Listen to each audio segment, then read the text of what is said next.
I want to give you an idea of the experience that I had over the last 24 hours. I read that the Congressional Progressive Caucus put out a letter urging President Biden and the executive branch to engage in more proactive diplomacy when it comes to the ongoing conflict in Ukraine, the Russian invasion.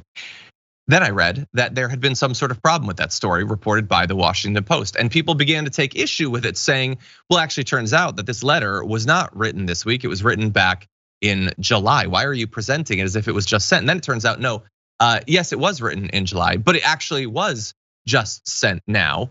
And you might think, well, okay, that's a little bit weird, but I guess it's not a problem, except it very much was a problem because some of the people who had signed on to it say that now the specific language in the letter they would no longer support because the situation on the ground is very different. And that is already after the fact that they've now been attacked for a day, the signers of the letter, for appearing to ignore efforts that President Biden had made in that area, except that they didn't really, because when it was written, many of those things hadn't yet happened.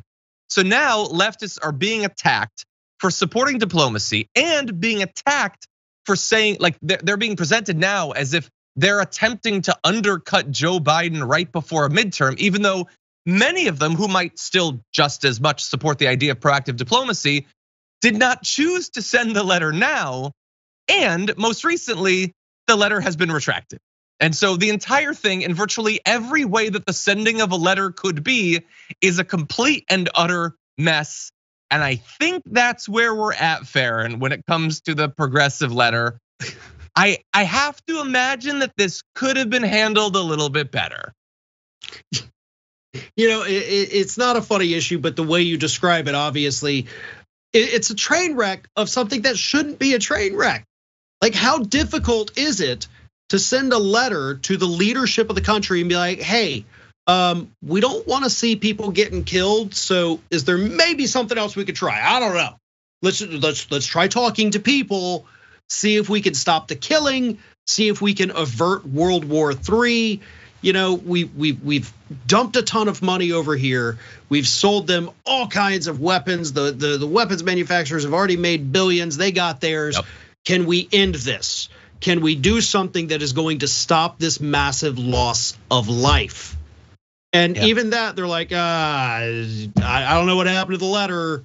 Everybody dropped out, so I guess we're just not going to send it. Nothing makes sense. The only thing that makes sense is that nothing makes sense anymore, and so we're stuck in this endless cycle. And I don't know when it breaks, other than maybe if Republicans take back the House, and then we end up with something far worse in the next year. So. I don't know. This letter may have been the last chance, and they couldn't even get that right.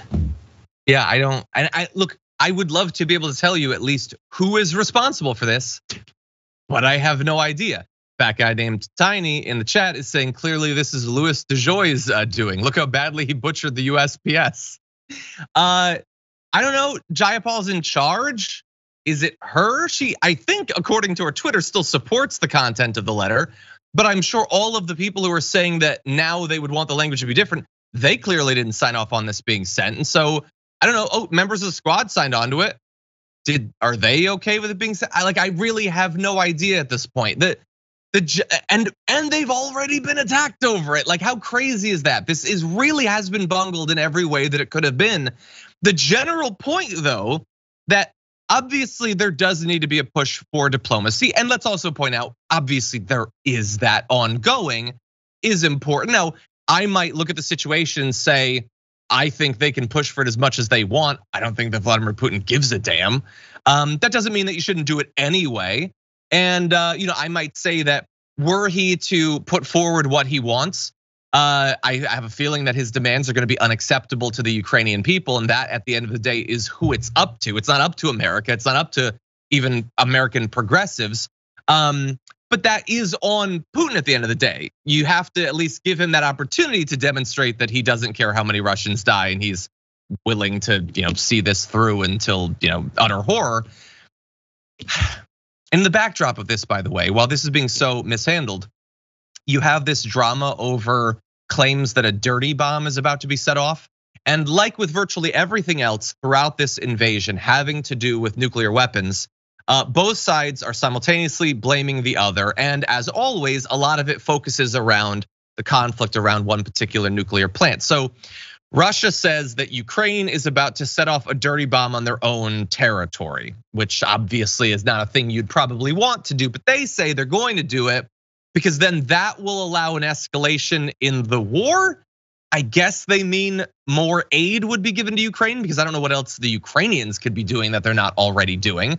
Now, Ukraine says, well, Russia actually controls that nuclear plant. They're doing construction there. They won't let any like outside observers go to see what they're doing. So if anyone is planning to do anything suspicious with nuclear materials, it's probably the ones who have control of the materials and are being super secretive about it. But then of course, critics of Ukraine and the US are saying, but you're only saying that because you want Ukraine to do this false flag attack. And the entire thing is obviously both impossible to be sure about and overall disgusting and seems tailor-made to make regular people just back up from the entire thing and not even pay attention. Farron, what do you think? No, it's a complicated situation. It's a complicated situation that we don't have the solution for, but you and I aren't supposed to have the solutions to this conflict, right? That's for Washington, D.C. to come up with this, and the only way to do that, of course, is diplomatically. You know, I think we're past the era of human development where you can just bomb somebody into submission and then you take control and everything is yours. We've evolved. I would like to think we've evolved, but that is for our leaders to work on.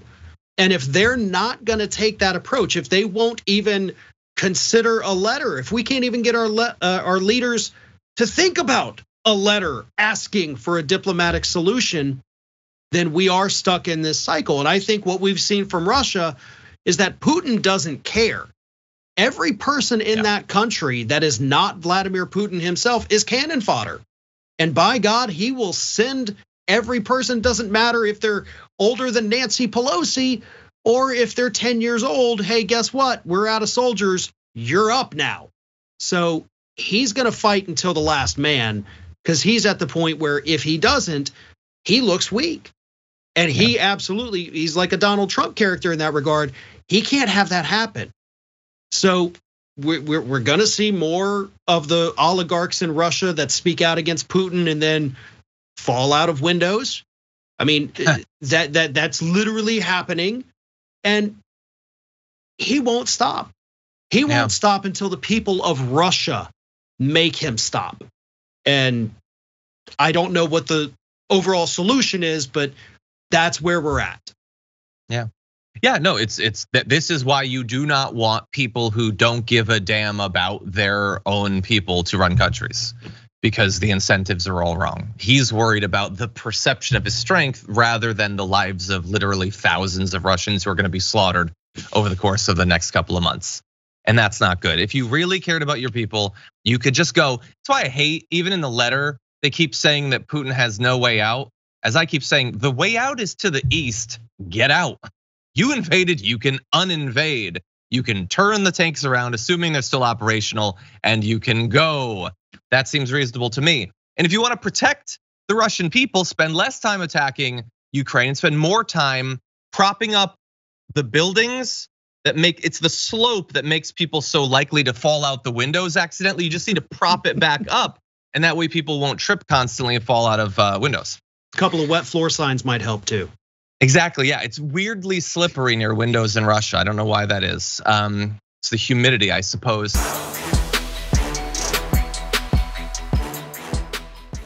Check out the Damage Report podcast each day, wherever you get your podcasts, whether Pocket Casts or Stitcher or iTunes.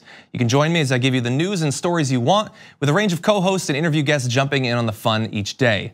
Again, that's the Damage Report, wherever you get your podcasts. And if you get them at iTunes, don't forget to rate and review. Sometimes I'll read them live on the show.